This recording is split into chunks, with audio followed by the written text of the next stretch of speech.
All right, in this episode, we're gonna get you guys all caught up on all the effort that we've been putting into this project of fitting these hybrid kits into the different platforms. And it's not without your help.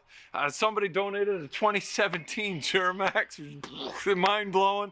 We've got shops offering to help us. So you're gonna wanna keep watching because this applies to everyone. We love your input. We love your ideas as to whether we're heading in the right direction, if there's a better way to do something, if there's something that you know that you can share with us. We appreciate every minute of you guys watching and commenting down below. Let's get into it. Here we go.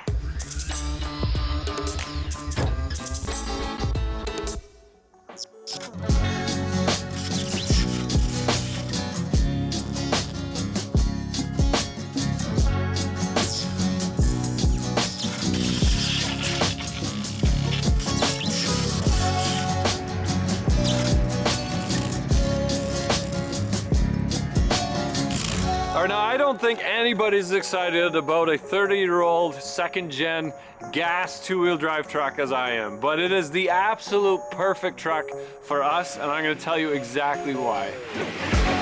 First, come and swap into a Dodge. Here we go. We're going to put some 4th-gen interior into it. I'm very excited to get these on there. Oh, that looks so good. The electric axles do not exist for the North American setup. That's why we're loading the yard up with inventory. We got gifted a truck. So we're gonna look through the frames and see what works and what doesn't. How's it look? Right. It looks like a 99 mud truck. 8-liter V10. 8-liter V10, but he said the starter was no good. Yep. But I think the engine's stuck. Ah. I think they lied to us. Oh. It's like the starter can't turn over this completely piled up engine is what he meant to say. The starter. For some reason, the starter won't turn this seized engine. So it's probably the starter. It's probably a weak starter. Right? So all we've got from this is a little bit of scrap metal. We've got 2 rear doors, which are pretty clean, but they're stuck closed. They're not bad. One little dent right here. Yep. And then the other one has a little scratch, but we'll probably buff out. I could probably buff these out. Transfer case. Yeah. Transfer case, which is completely destroyed. Probably. It's a mud truck. But it's a casing. And then I see fresh silicone on the front axle. So what I was thinking is throwing this axle underneath our nice clean 2-wheel drive. Give it a mock-up. Just a mock-up, yeah, just to make sure that, you know, everything's right. The tires are new. Like it's got new tires on it. The sticker's still on it. So we can just cut the axle or pull the U-joint out or whatever. Yeah. And just let that be, and then just let the front float. Kind of want to throw the 2.8 in front of the NV4500 in our nice clean truck with the 4-wheel drive axles, just so that we can compare, you know, weight to weight and driving it around and handling it, and then swap the axle out afterwards. So what we're after here, this one does have a lift kit, which is nice. We got the triple stacker hockey puck, which is Canadian patent. And so these coils are new, and that lifted it up. It's got the block underneath the back. We'll put some long arms on it, but we're after this bracket that goes around the axle. And then the sway bar and this bracket up on the top here. But it's welded on. I thought it would have been bolted or whatever. So I have to basically cut this chunk of the frame off and grind the weld off from the backside, find the placement of it, and put it back in the same spot and the same angle as this one is, right? Yeah. And then this top mount here, that'll get welded right onto our E-diff? Yes. Or E-axle? Yeah, or we have to copy that and make a new one. Right. I think cab mounts, steering, box mounts, rip everything off. I'm gonna try and spend 20 minutes on the door and try knocking the door loose, and then sell the doors, scrap the rest, keep the frame, pull the engine, see if we can get the engine turned over.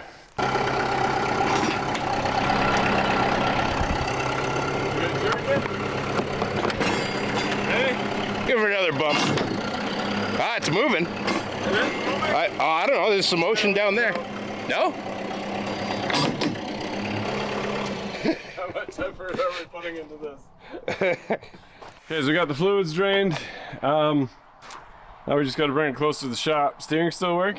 Crack her over. Well, I see that. No. Oh, so it's not spinning the box. It's just okay. The U-joint is spinning on the. So all the splines are probably stripped. Gonna try and bring it a little closer.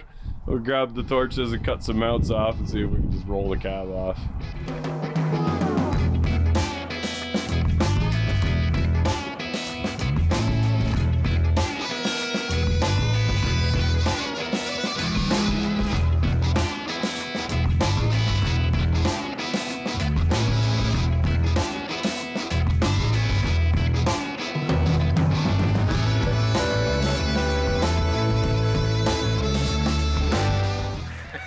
What can you diagnose? Everything comes in like triples, which is not good because this is messed up, which is too bad because I was after an NP 241. But I think it's I don't even know. But anyway, we couldn't, all the tires were seized and I can't spin the stupid drive shaft. Can't spin this one, which is why I cut it so we could at least move it. And then I can't get it out of gear here, and that linkage was broken, so that makes sense. So something happened in here and that caused the transmission to crack here. So you can see we're already halfway through removing the transmission, so the engine might still be okay.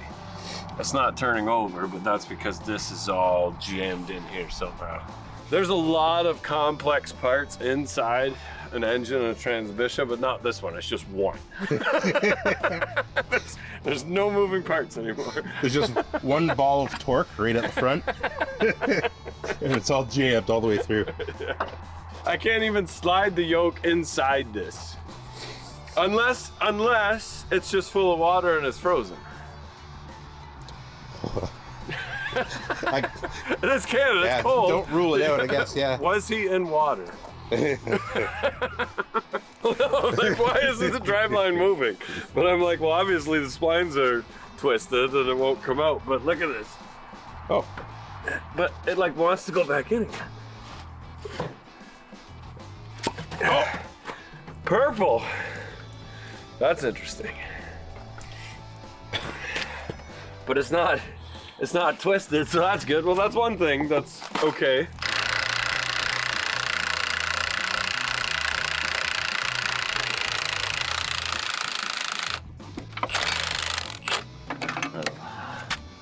Get that right. Yeah, it'll drop. Okay. Nice. I think that's it.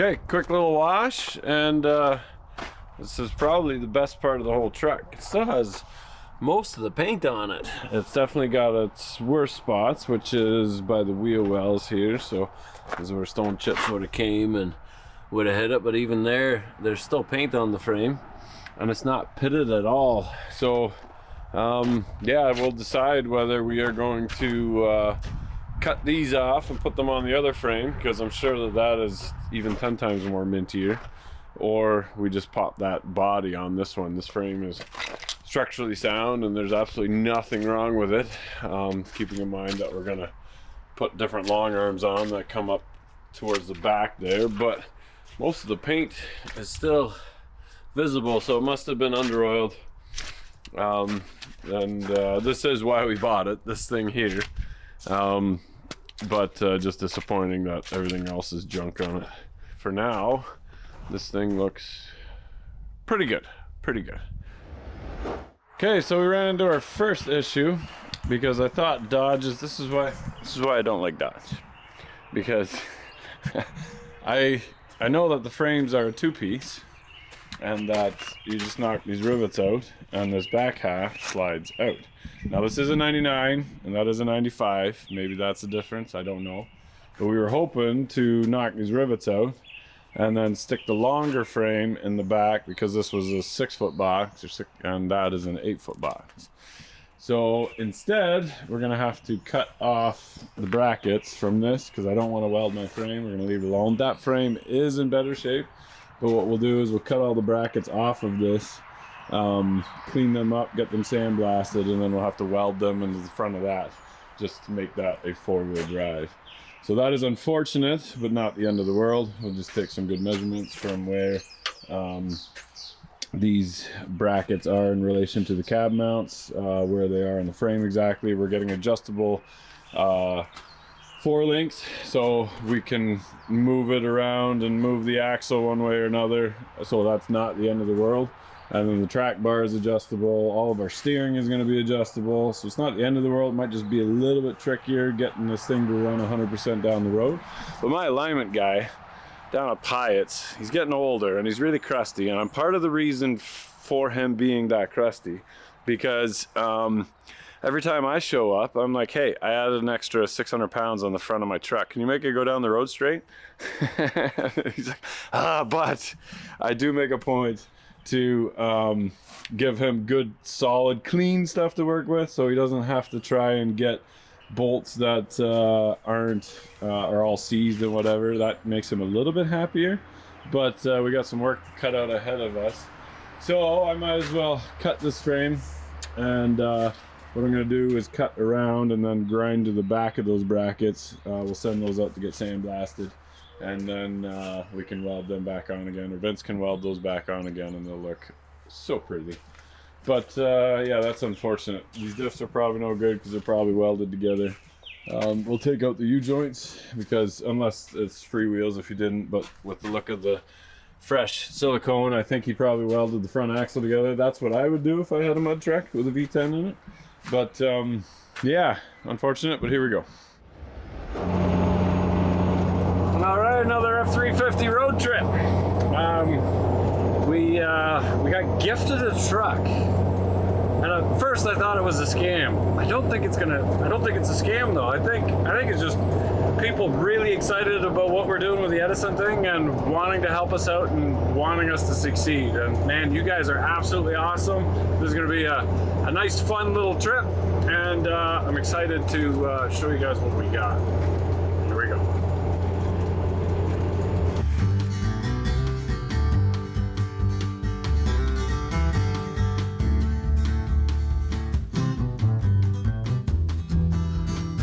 Okay, made her to Buffalo. The border guards are always pretty cool. Some of them know who we are, some of them don't. This guy did not. He's like, so what are you doing? I'm coming to grab a truck. How much did you pay for it? Nothing. I know you're not gonna believe that, but it's nothing. How'd you manage that? Well, we have a YouTube channel. What kind of truck is it? Well, it's a 2017 diesel. Seems like a pretty nice truck. Yeah, well, it's high mileage. All right, well, you're the registered owner of the truck and trailer? Nope, the truck is registered to the other guy on the channel. Trailer's registered to a scrapyard. All right then, have a good day.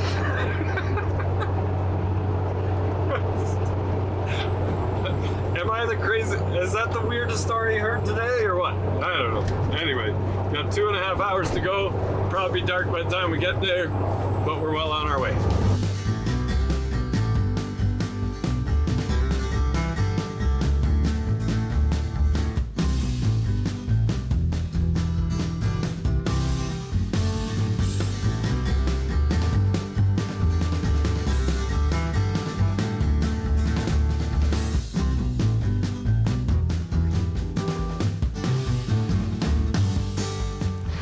Okay, made it. There's the trucking company, and it's Cram-A-Lot. They're the ones that stuff all of your returns into a tiny bin and then bring it to the dump. Oh, look at this. Oh, well worth the drive. Nice. So thanks a lot for Cram-A-Lot for letting us experiment on this girl. But actually, she's in really good shape. He's a new box, but this is exactly what we're talking about. The truck that is is mild out. This is way too fancy for me. Look at that screen. It has a screen and everything. Let's see what happens when we 375,000. He gave us a full tank of fuel.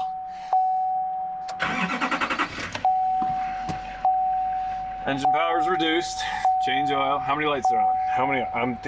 Oh, only the engine light. Not bad. All right. Well, we'll figure that out. We'll do some good work with this truck. I'm going to back it up to the trailer there. So yeah, a truck that's just not reliable enough, but it's still worth something. So the interior's not bad. The driver's seat is definitely sat in for 375,000 miles. I can feel that. That's not great. And these seats were never the most comfortable, but man, oh man. Action required, must continue driving. All right, well, I could tow the F350 home with it and see what this thing does. This is fantastic. 4x4. Nice. That's very nice. Okay, you're gonna load her up, bring her to the next spot, and by the time I get there, it'll be 1 in the morning. By the time I get home, it'll be 2, 3, probably 3. 3 in the morning, and then I gotta go get the Dodge in the morning from the school. It never ever stops. Tires are even good. Wow. Those are just nuts. Still got the plate on it from Arkansas.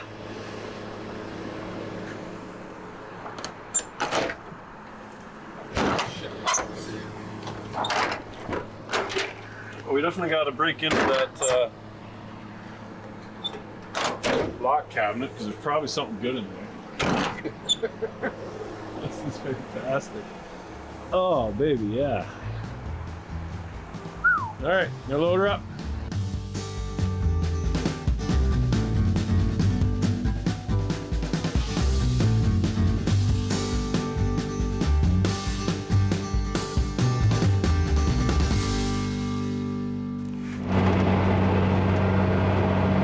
Just towing like a dream, 65, 70 miles an hour. Smooth as can be. Add a little bit of air to the back bags. And I love this truck. Never mind the low air on the transmission and the fuel pressure. So the fuel pressure, no sensors handle diesel other than specific diesel ones. I got to order that one yet. And then I accidentally unplugged the one wire for the transmission temp, but it's fine. Crawled underneath at a gas station, touched it. We're all good. But it's towing just like wheel nice and straight. Just let it go. What a dream. As nice as that L5P is, I still love my cat.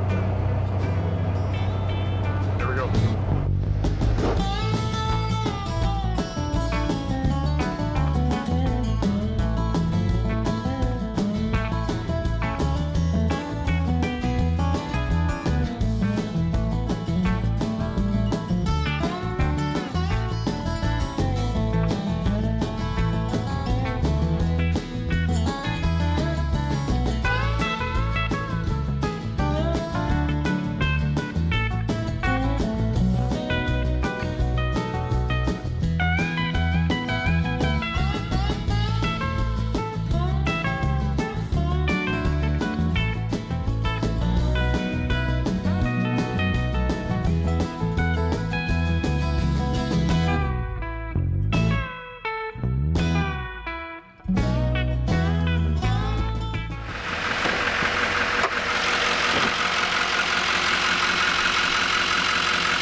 Looks like it's got new injection lines and a couple repairs done to it already. At least they used some heat shrink.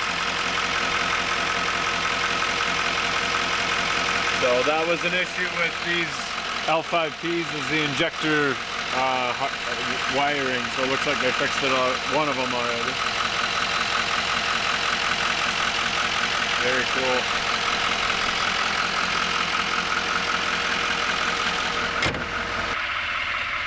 But yeah, it just wants me to keep driving. I can do that.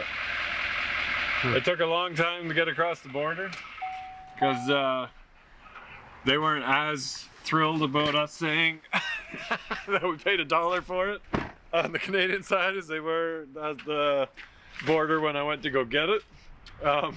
And so this truck, 375,000 miles, that's 600 some odd thousand kilometers, which is really good for an electronics plagued diesel. Like there's nothing to get that from a 12 valve mechanical Cummins or any, like a DT466 or some mechanical injection. But it's a lot for this truck. So, and I can see why with the engine light on and it going into limp mode, why they need to have reliable vehicles. But at the border, the appraisal or the book value came back at $50,000. And that's not, it's a nice truck, but it's not $50,000 nice. So Aaron argued with them. I got them down to 20. So they still said that this truck is worth $20,000, even though they didn't even go outside and look at it. They just said from the computer, like, no, that model truck is worth this much. So we're gonna go send this to the emission test right away. We'll go over it, see everything that's wrong with it, and then send it off to the emission test. We'll clear the DPF and the engine code, make sure that there's no lights on, then figure out what we're gonna do with it. Here we go.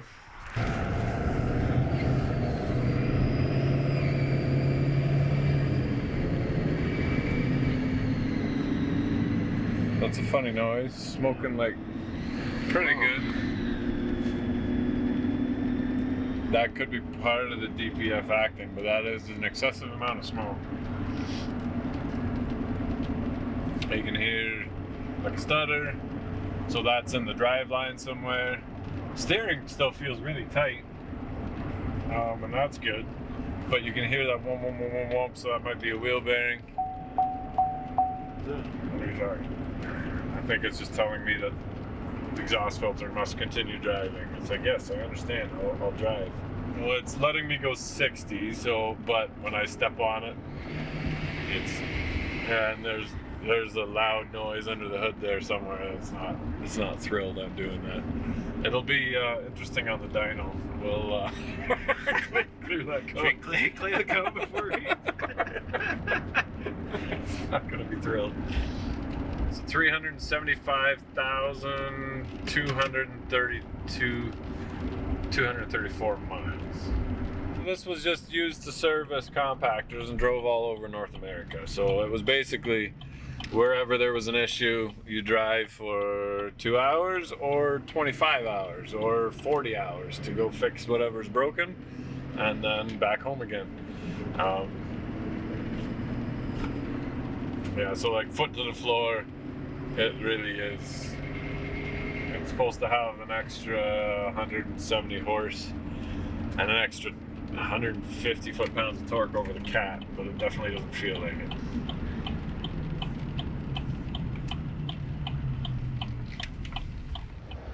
Dunnville actually has quite a few little factories and little businesses, and we're that country town, but we're still very... We can do a lot of little things. We can do a lot of little things. So this is Chibba Kelly. Yeah. I've known Chibba for years and years. Built a shop for your dad, which then you turned into a machine shop. Yeah. Wired your house. We've known each other for decades now. It's scary. Yeah, I've been hitting golf balls against his backyard for a while. So what do you exactly do? So we started with like a farm service business, which a machine shop that catered to damage and issues. As you start to see damage and issues, you start to look into solutions. And as the business developed, we work with industry to kind of build prototypes. So we're a prototype specialist company. Okay. So we start with an idea on a napkin. We have a coffee and a napkin, and usually that's where it all starts. And then you work through a problem like this, and you end up coming with a solution that starts to work, and then you learn from it. Yeah. And then you move to the next step. But through that need for solutions, built a set of tools, built a set of employees, built a group of people, And that's all come together based out of the need for solutions. We're gonna have a whole other video going through the factory and showing exactly what you do and what your ideas are. Yep. But you also reached out and said, you know what, I can help with 3D printing, Yep. with CNC machines, plasma cutters, plasma table, Yep. all of that fun stuff to help us with it. So we're gonna look through the frames and see our problems, and we're gonna try and come up with solutions. Just have more conversation, and then see where that leads. The old cardboard list. Yeah. And just scratch it off. Yeah. So Awesome. perfect. So in North America, we've got 8-bolt rims and disc brakes all the way around. And when you get into the 450s, 550s like that, we get into a 10-bolt rim. But the rest of the world, kind of their universal standard is drum brakes on a 6-bolt rim because it is cheaper to service and it's more general across the board. So the fact that you can buy parts anywhere and make them fit and whatever. So our biggest issue is getting something made for the North American market. Now there's 160 million pickup trucks in North America. We're not trying to convert all of them. We just need like 0.001% of the market, and we've got work for the rest of our lives. Yeah. But what we've got here is our Dodge 3/4 ton. And this would have coils on the front with a four link. Behind us is a Ford F450, and that has coils on the front with a long arm, just one long arm. And inside the shop is my 3/4 ton Chevy that has just a diff and an independent front suspension. So it's got A-frames on the top and the bottom. Our biggest hurdle is to make the electric axle fit underneath the front of 3 different kinds of makes, Yeah. and probably 30-40 different models depending on the year over a span of 30-40 decades. Yeah, and just trying to get into their heads on what mattered and what doesn't, and trying to put something in that wasn't built for it. Right. So it's imagining the connecting dots. Yeah. So as you guys know, if you're following Chase, he is putting those 6-bolt axles straight out off the ship into his 1945 Army truck, and very straightforward. They're just bolting them on, making them fit, putting the batteries, I don't know if they're going in the box or between the frame rails, but they're making that truck move because those electric axles already exist. The electric axles do not exist for the North American setup, and that's what I'm commissioned to do.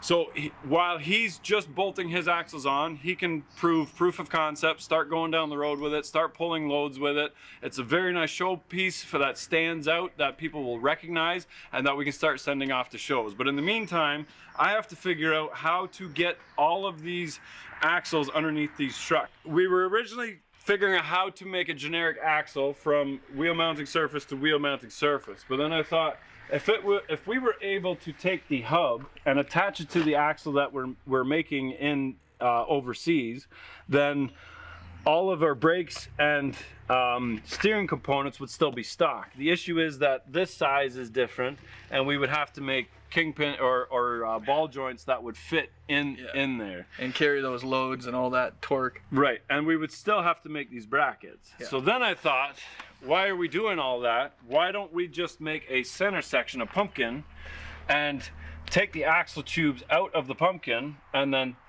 use the existing components that are already on the truck and slide them into our new pumpkin. That would save on shipping, because instead of shipping an 8-foot axle, now you're shipping a 4-foot nice pumpkin. Yeah. All the components would still be stock for a customer who needs to replace bearings or wheel seals or brakes or tie rod ends. It's still specific to his truck, and I think labor, it's not going to be any different and your data welding on new library. brakes or sticking them in. But even a library to service this down the road, you just have one component that's part of this addition. Yeah. That's the only part you got to worry about supporting. Yeah. Back axle's not a big deal. This is drum brake, so I want to get rid of this altogether and go 99 and later had all disc brake, but basically I'd want to say I would like disc brake in the vehicles, just because we're adding we don't know what the weight is either. Once we pull out a giant engine and transmission, we might not be much different in weight, but regardless, we've got axle tubes on the 3/4 and the 1 tons again that are just plug welded, like you said, to keep it from spinning. So All we're saving is the work for the saddles, for the spring leaves, and the shock mounts. Those brackets are easy to make. 3D scan them, print them in a CNC, bend them. Is this one been jacked up? Yeah, a little bit. Yeah. A little bit. So we might not even have to do anything with the back axle. Yeah. We could just get a pumpkin made with the sleeves for axle tubes, and just get new axle tubes made that slide in with and we would have different makes and models, and because the mounting bolt for our hub assembly would be different. Yeah, and there might be a crossover support, just like if viewers questioning, say, the support across that housing, if the housing's not strong enough, there may be an additional housing to support along the back, kind of like you have like a rock guard or something, but it could help with that support pipe to pipe. That's right. So if we don't get the entire axle assembly made, and we utilize the axle tubes with the hubs and the new pumpkin, we would just have to get the axle made. The axle would have to spline into whatever drive is on our pumpkin setup, and would have to drive the outside wheels, and would have to have some sort of seal in there to keep the oil out. Yeah. So those three things, but there's plenty of companies that make axles locally and all over the place. So same issue with the front, we would have to get the axles made for that pumpkin as well. Yeah, and really at the end of the day, all we got, that's only carrying rotation. This axle's actually still carrying weight. Yeah. So that bearing's doing all the work. Yes. The inside's just a bit of leverage. So as long as it's the force upwards isn't going to do any damage to our new system, you may even end up with an additional carrier bearing. Yeah. Just on the exit of the pipe. Yeah. So those are all things that can very easily be worked with as you see the problems. Yeah. We got a different set of problems. That was a 3/4 ton 1995 Dodge. This is a Ford, so I imagine it's 6.0 or 6.4 platform, so 04 to 11. This is an interesting setup because it's just one long arm compared to 4-link. Still utilizes the buckets in the front, but what's interesting, between the 4-wheel drive and the 2-wheel drive, the outside hubs are exactly the same. So if you look at a 2-wheel drive, it looks exactly like this, just has a cap where your axle would come out. So you could very easily turn a 2-wheel drive into a 4-wheel drive by cutting your axle tubes, sticking your differential in between, and then putting your hubs and grabbing your axle stuff. And yeah, you can, if someone's off-roading or doing a service truck, they got it. It's an option upgrade. Right. Easiest and cheapest setup would just be a 2-wheel drive pickup truck. But we're making it work on a 4-wheel drive. If you want one axle in the back, a couple batteries, and a new engine, and you're good to go. But we're trying to make this fit for a 4-wheel drive. I like the idea still of keeping all the this steering setup is completely different than the Dodge again. And basically we have this frame in the driveway so we can measure what kind of clearances we have, and then are able to work around that and say, okay, we need this housing smaller, we can go longer, we can't go taller, or we can rotate the motor so that it's more down, but then you lose your ground clearance. What is your truck being used for? Are you just highway? Are you off-road? Are you in the mud? Does it have to be rotated straight up, and make sure that there's zero issues, and when you see the rest of the truck, you know what it's going to be used for. That's right. So here we come to the back axle though, and this is completely separate, different again, because this is a one-piece solid cast. And you can see that there's flanges that go right to the very end, and the hub assembly gets bolted to that. Now these axles already exist in Asia. This is how we are getting our axles, just to make sure that they fit. So for this truck, we're gonna pull that third member out and see what's there. See if that works, and that's why we're loading the yard up with inventory, just to see what works and what doesn't. When we get our axle from Asia, I think we are going to chop it right here, and put a sleeve in there that we're able to put our Dana axle tubes in, just to see if that theory works, see if that breaks. If not, we'll have to figure something else out. Cool. No, that'll be, and the beauty is this is all square, so you might have some dimensions to work off of. Yeah, we'll see. This is my 24 valve P pump Cummins, and it is independent front suspension. So again, if you look with the engine in here, now this is a bigger engine. We are going to a Cummins that's half the size, and the oil pan is a lot smaller. But this independent pumpkin basically does not have a whole lot of room to move around. But the beautiful part about the independent is there's no mechanical load on that drive system. No. There's no other than rotational through the CVs. Yeah. It's on its own. So Okay. it could almost be located in another spot. There's a possibility for that. Okay. That means all new brackets, all new mounting, all new bushing. So that is a pile of work. And in a situation like this, if we could have stub axles coming out, we wouldn't have to change any of the suspension. We would just have to make an axle bolt up to our pumpkin. That is best case, ideal situation.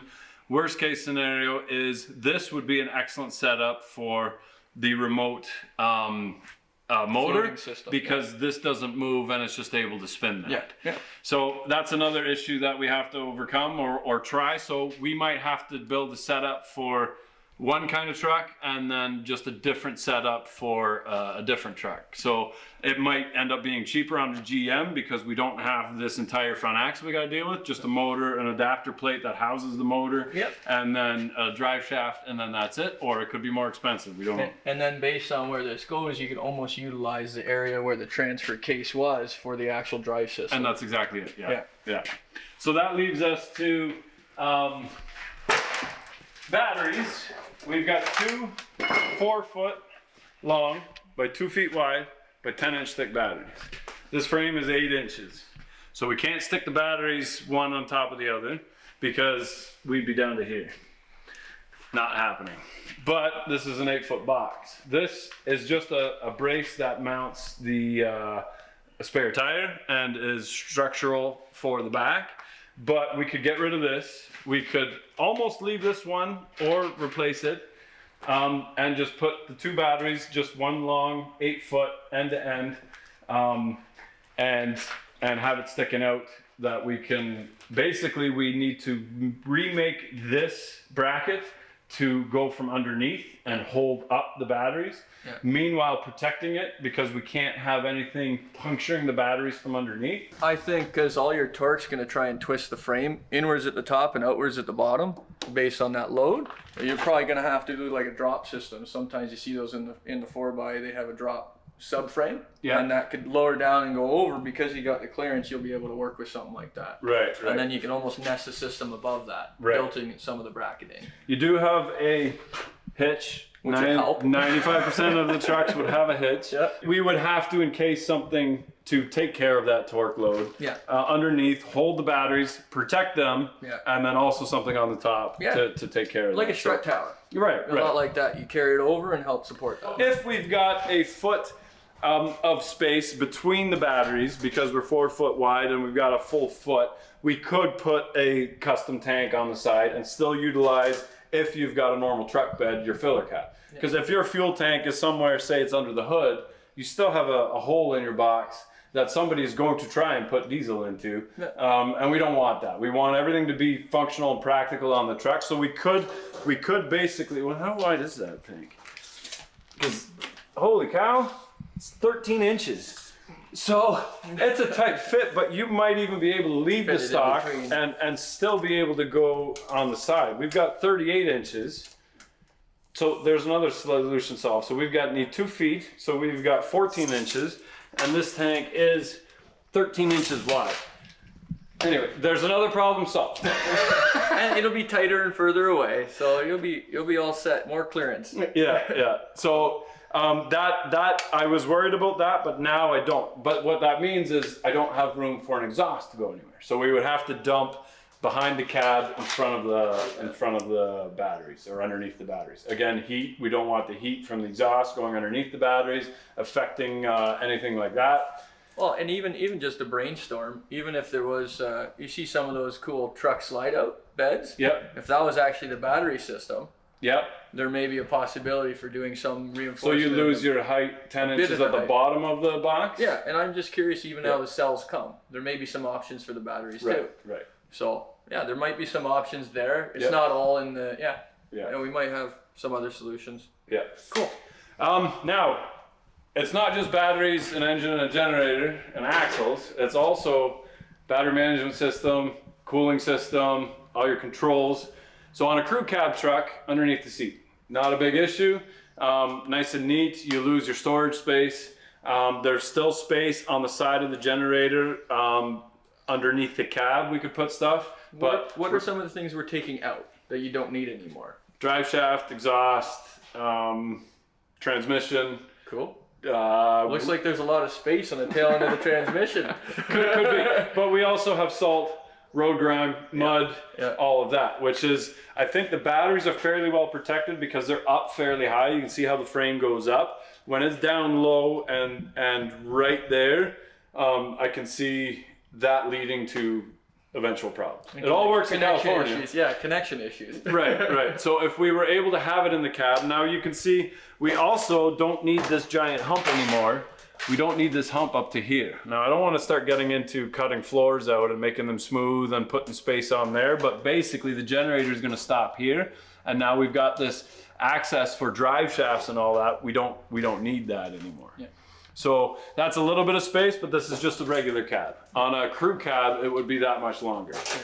Which, and once gives you that much extra space. Once you get all the dimensions for that control system, you can slide it into an encasement or something. Right. Wes mentioned that in his video too, that we're taking mechanical energy, turning that into electrical energy, and then converting it back to mechanical energy, spinning the wheels. So that's an interesting concept, and there's lots of energy doing that as well. Right. So yeah. In that sense, we are taking every platform that we are building and taking it to a emissions dyno. We have specifically written emission programs to drive the trucks in different simulated environments. Half hour of straight on the highway doing 65 to 70 mile an hour, kind of speeding up, slowing down, no hills. We same program with a pile of hills. So you're doing 75, you're slowing down to 60, 55, that regenerative braking as you're going down the hill, pulling a trailer, going back up again. You know, you want to take your fifth wheel camper to a nice exotic location in the hills or whatever. You've got that emissions proving the amount of fuel that you're using and the amount of emissions that you're pumping out. Also wrote a specific program for driving through the city. Delivery trucks, Amazon trucks. Once we finish the setup, we'll be taking it as a stock form, and then once we're doing the different conversions, whether we have a motor mounted in the front or a complete axle, which way is more efficient, which way works, does it work for you, or is it not the right setup? Because going straight down the highway, more than likely a direct drive through a transmission from a spinning crankshaft to just a ring and pinion is the most efficient for still going straight. Once you're in overdrive. Once you're there, if it's the process of getting to that is an issue. Pass all the inefficient RPMs of the motor. Yeah. Okay, once we get the kit fit underneath there, we have a whole pile of other issues to deal with. We've got this truck. This is a 2017. Graciously donated by a company in Arkansas, Cramalot, and we thank you very much, Sean. We got it here. The truck is great. It's got 375,000 miles on it, so that's 600,000 kilometers, which isn't bad for a emission-plagued, censored to death engine, right? So, but the engine light's on and it's in limp mode. Put the scanner on it, and it's pulling 30 different codes. So there's something wrong. Well. Over time, I'm sure some of those were history codes, but this truck is in mint shape. It's got rough paint because somebody oversprayed close to it. But it's because it's a Southern truck, the cab is in mint shape. The interior is in great shape. So this kit would be a perfect fit for a company like this, which is why he donated the truck. He goes, I just need, you guys do whatever you need to do with it, because I take these trucks, I mile them out in 5-6 years, and I can't keep fixing it because there's so much into this truck that if I fix the transmission, the engine's going to go. If I rebuild the engine, They're all done at the same time. They're all kind of done. They have an expiry date, and it's all done at kind of the same time. So we would be looking at a market like this for a company that buys a truck new, puts 375,000 miles on it, wears it right down, sends it to us. We polish the paint. We put a new foam seat on the cushion so it's comfortable. We detail the inside. And then we put one of our kits in there, and it's good for another 400,000 or 500,000 kilometers. By then, the body's rotten, the frame's rotten, and it's time to let it go and rest in its final pieces. But these are super comfortable trucks, and they're super safe trucks too. They've got a pile of computers that all talk to each other, and that becomes a whole other issue again, because we are removing a middle piece of that communication chain. It's a telephone game, and we're taking a whole bunch of links out of the middle and putting something else in there, but it still has to function as a chain. So this truck will be used for diagnosing. We will be taking this truck to the university. We'll see what kind of emissions it puts out as a 375,000 mile truck, legal for the road. We'll get it out of limp mode. We'll clear the codes. We'll fix it so that it's a legal emission truck, and then see if we can beat it with our kits. At the same time, we'll experiment with it to keep the CAN bus happy so that the body control module works, the air conditioning, the heated seats, your keyless, your whatever, and then also your airbags and your ABS. Now, Looks and moves like a modern truck. right, and so that we could use some help with. We've reached out to the university as well. They've put their feelers out there. Basically, we want, while we are putting these kits together and using torches and welder, we need somebody with proper scan tools and printouts and of Pin layouts. Yeah, pin layouts, and loves poking wires to drop a truck off. And basically, what we could do is take the box off, or put the little cat in the back, get it running in the back, leave the Duramax alone, see if we can start disconnecting stuff and connecting other things, and making sure that we can still use this thing. And then at the end, we could run it full tilt into a wall, make sure the airbags still go off, and that'll be a great video too. But we really do appreciate you, Sean, and the audience for tagging along with this. While I'm finishing all the other projects, we are doing all of this stuff behind the scenes. We are documenting it 100%, and we'll be getting into that more, but this is the thinking stage. You know as well as anybody, you don't go into it full, you do jump in, but you don't start building, because you can make a lot of mistakes when you just end up costing time and money. A few more conversations can save you weeks. That's right. And those are the meetings. So many meetings. I hate the meetings. I got a meeting this morning. I got a meeting in a half hour.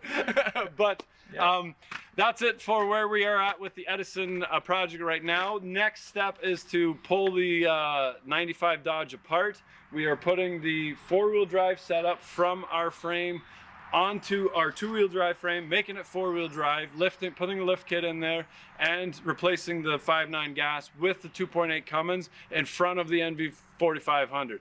Ian from Big Tire Garage, thank you very much. You gave us a bell housing, and basically we just want to do the dyno test on it again with the 2.8 Cummins in there. Obviously, we're going to cut our emissions in half. We're going from a 6-liter to a 3-liter essentially, and we're going from gas to diesel. We're going to have much better emissions on it, and probably the same amount of horsepower and torque coming to those back tires. We're going to prove all that, and then we can take this data and compare it to the setup once we get rid of the differentials and the axles.